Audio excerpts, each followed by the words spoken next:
I've had a lot of issues with how Obama has backpedaled on a lot of things. Guantanamo detainees, civilian trials, Miranda, long list, right? And I said, look, it doesn't really help you because you just look weak when you do it. Well, now we have a perfect example of that. Bill O'Reilly has Dennis Miller on his program, and they are just going to yuck it up about how Obama has been backpedaling and how he's been giving in to Fox News. And they're going to give you a laundry list for you guys. And as you watch this, it's repulsive. And I wish Obama would watch this the next time he thinks about folding on an issue and how O'Reilly's going to get on there and go, ha, ha, ha, we got him, yeah, he bent to our will. So send this to the White House, okay? Now, one thing I got to clarify before we show you the clip, nobody can understand Dennis Miller. He's always got these 100 different references that are going through his head. The Stedman he's referring to here is Attorney General Eric Holder because he thinks he looks like Oprah Winfrey's boyfriend. All right, don't get distracted by that. Listen to the main message.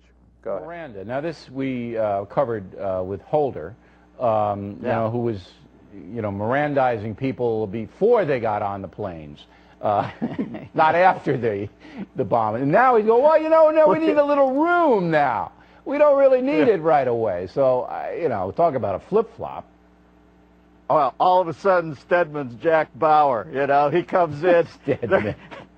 I don't know what they got out of Shazbot. And by the way, what was that kid when he converted to Islam? Was he watching Mork and Mindy reruns on Nick at Night? But Shazbot must have said something that scared the hell out of those guys. He must have said that Al-Qaeda's prime directive now was to repeal Obamacare, because Stedman came in over the weekend. All of a sudden, he's Curtis LeMay. They're ready to change Gitmo into Camp David. And you know something? Between the unmanned drones now, re-upping the Patriot Act for another year, keeping Gitmo open, following the Bush-Cheney footsteps in Iraq, and reinvigorating the fight in Afghanistan. Can waterboarding be far behind, Billy? Yippee! I like what I'm seeing. Oh, rubbing in their face. You know what? I kind of like it because they're right. You did flip-flop on all that stuff, and they get to laugh at you. Okay, go, ha, ha, what's next? You followed everything Bush and Cheney did. I bet you go to waterboarding next, you punk. That's what they're saying. That's what Fox News is telling you, Obama. What are you going to do about it? Look, my guess is you're going to do it again. My guess is you're going to flip-flop again, and it ain't going to help you because O'Reilly's going to come out there with a smug look and go, ha ha, we got him to flip-flop. And you're not going to get any credit for it. You're going to get disdain for it. But look, it's up to you. How about next time you stand up to them and you don't flip-flop?